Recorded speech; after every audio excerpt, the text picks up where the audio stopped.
Hello everyone, how are you doing today? I hope you're doing excellent because we're going to be talking about energy. Energy is wonderful. So, without further ado, let's jump into it. All right. So my question for you right off the bat is a big question mark. What is energy? Well, you might say the ability to do work. Well, great. What does that mean? What is energy itself, right? No one knows, okay? Remember, no one knows. We actually don't know. But we know what it can do, all right? And that is what we're focusing on today. So if anyone asks, what is energy? No one knows what energy is. We know what it can do, but no one knows what it is. So let's explain what it can do. We know that energy is the ability to do work.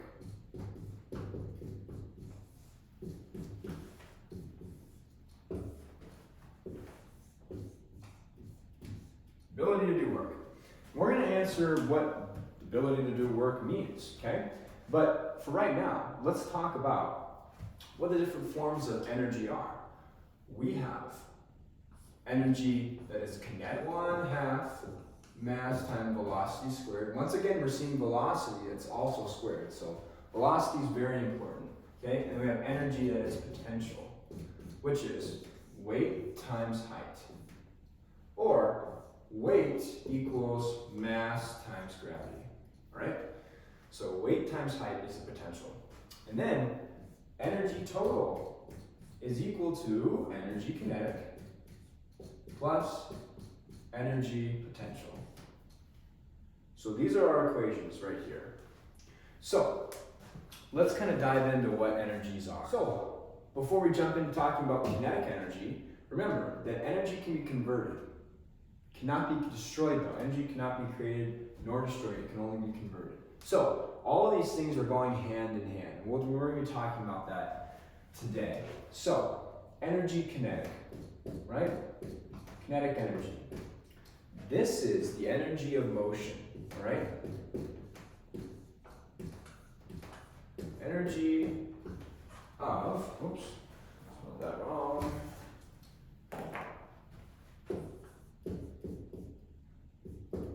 Energy of motion. So, when you are driving your car down a hill and you're going really fast, you are using your energy of motion. You're going really fast, you have a lot of kinetic energy. So this is dealing with the energy of motion, right? Your mass times the velocity squared, 1/2 of that. That is your motion. If your velocity is 0, your kinetic energy is 0, right? Because it's 0 times the entire equation. So remember, kinetic energy is the energy of motion. So let's talk about potential energy. And before I move on, think about this. Kinetic energy. This is dimensionless. We don't really have a unit. So just say kinetic energy units. There's not really a specific, because a lot of people use a lot of different numbers. So there's not really one specific unit for kinetic energy. So now let's talk about energy that is potential. Potential energy. Okay? Potential energy is the energy of position or stored. So potential energy is the weight times the height. So if you're up at a really high hill and you're 100 feet high, for example, and you got a really steep road, you got 100 foot, really steep. So the distance here, 100 feet.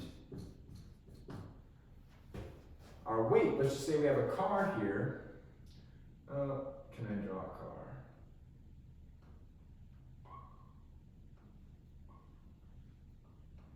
Yes, I can, somewhat. Let's say before it gets down, we're at 100 feet and the car weighs, I don't know how much a car weighs, let's say 2 tons. So we have 2 tons times the height. So 2 tons times 100 feet is going to give you your potential energy. All right?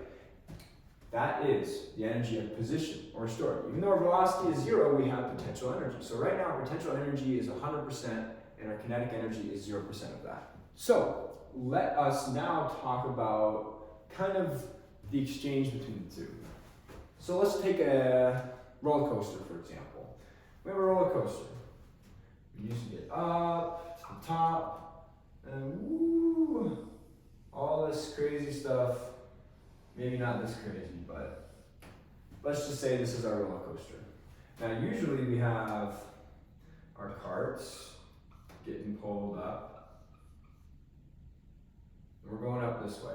So usually we have mechanical energy getting us up, pulling us up to the top. As we're getting up here, our velocity is decreasing, and we have a maximum potential energy. We have the highest height, we have the lowest velocity.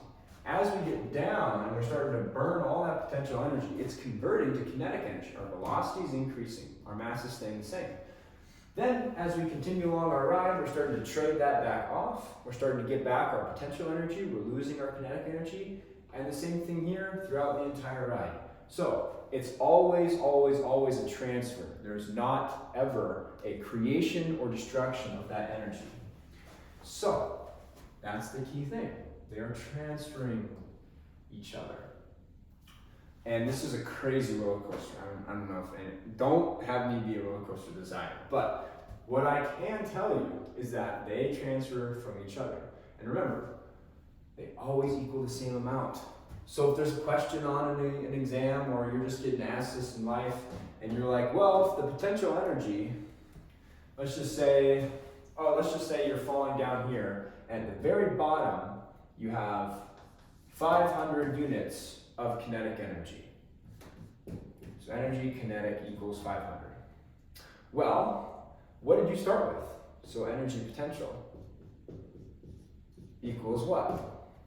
And well, if you have 0, assume in a perfect world, you have 0 potential energy right down here at the bottom. You have 0 height. You have maximum kinetic energy. You have 500. That means at the top, you had 0 kinetic energy. That means your potential energy is going to be 500. So remember, they are the same. And then of course they're going to be changing. There's going to be potential and kinetic once you're going down. But if we're looking at the two extremes, they are always equal to the total. The total always equals it. Remember that.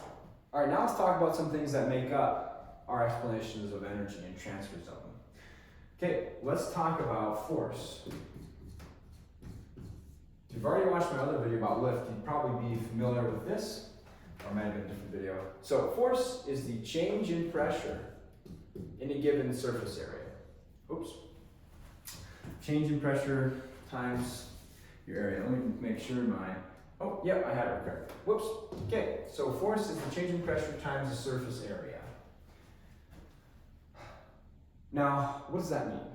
Force is given in newtons.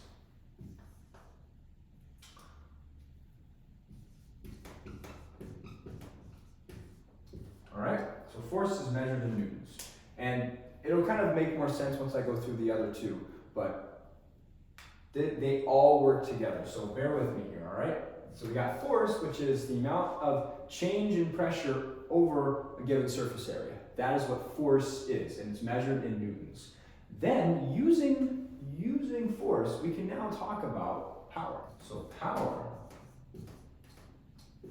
is equal to force times distance divided by time. Is the rate of doing work.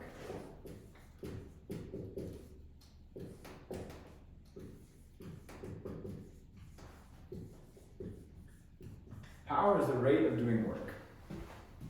So, force is the change in pressure over a given surface area, and that's expressed in newtons. Power is force times distance divided by time, and that is the rate of doing work, and power is expressed in watts.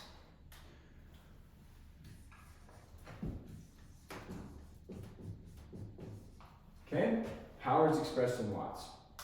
So now let's talk about work. And this is force times distance. This is measured in joules. So these are the three things that we use to talk about energy. We have force, newtons, power, watts, and work is in joules. Something to remember too is slugs. Slugs is what mass is measured in. And this 32 pounds equals 1 slug. All right, so remember this. This is really important. 32 pounds is equal to 1 slug, and that is representing mass. So, force, to recap, is newtons, and that's change in pressure over a given surface area. How much force, how many newtons is required to do that. Power is the force times the distance divided by the time. It's the rate of the doing work, and it's measured in watts. Now, work itself is force times distance, and that's joules. So, power is working off work, and both are over force. So they all three work together. Okay, so let's do a practice problem. So we have 110 newtons force, and it moves 30 meters. So what is the work? So question mark work.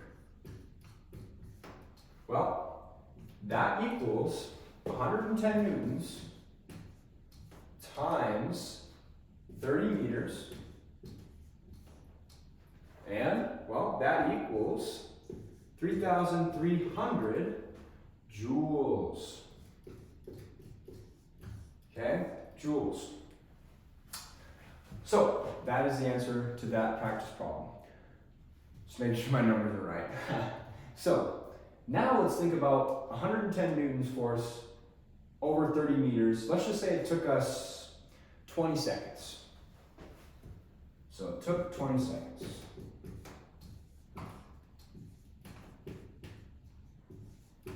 Okay? If it took 20 seconds, then we have the work, which is 3,300. So 3,300 divided by the time, which is 20 seconds. And so then this is our power. So that equals, this took 165 watts. 165 watts. So we first get the work, then we get the power. And so we have our force, work, and power, all right?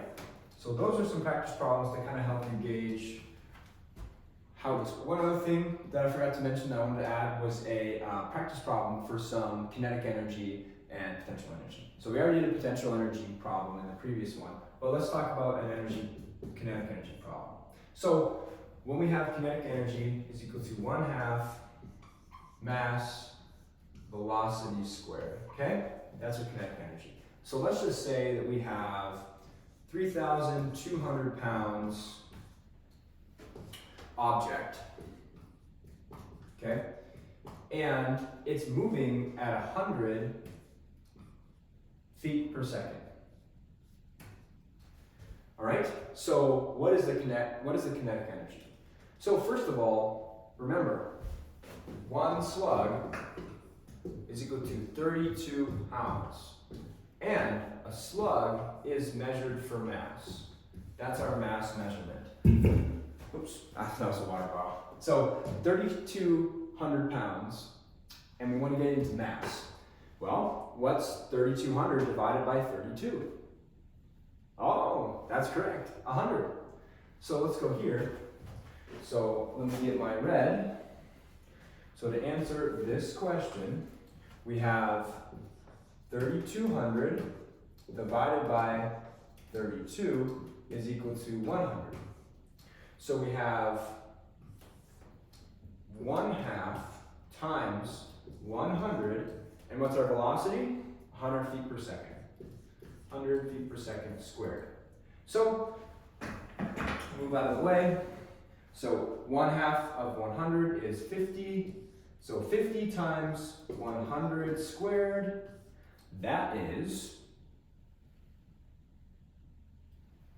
ding, ding, ding, ding, ding. Oops, that's kind of a funky arrow, but that is 500,000. All right, and remember, kinetic energy is 500,000 units. All right, you're not going to say whatever thing is. Energy, kinetic energy is just, remember, it's not exactly, it's constant, but it's unitless. So that is a kinetic energy problem I just wanted to do. All right, so thank you so much for watching. I really hope you enjoyed this video. This is just kind of briefly going over energy, how it works, and why it matters. And remember, flying is all about energy management. You're always changing kinetic for potential and vice versa. So remember, this is really important. Make sure you know it and have fun with it if you can. And thanks so much for watching. Have a wonderful, wonderful day, night, evening, wherever you are. Remember, fly safe, stay cool, and have fun. Thanks.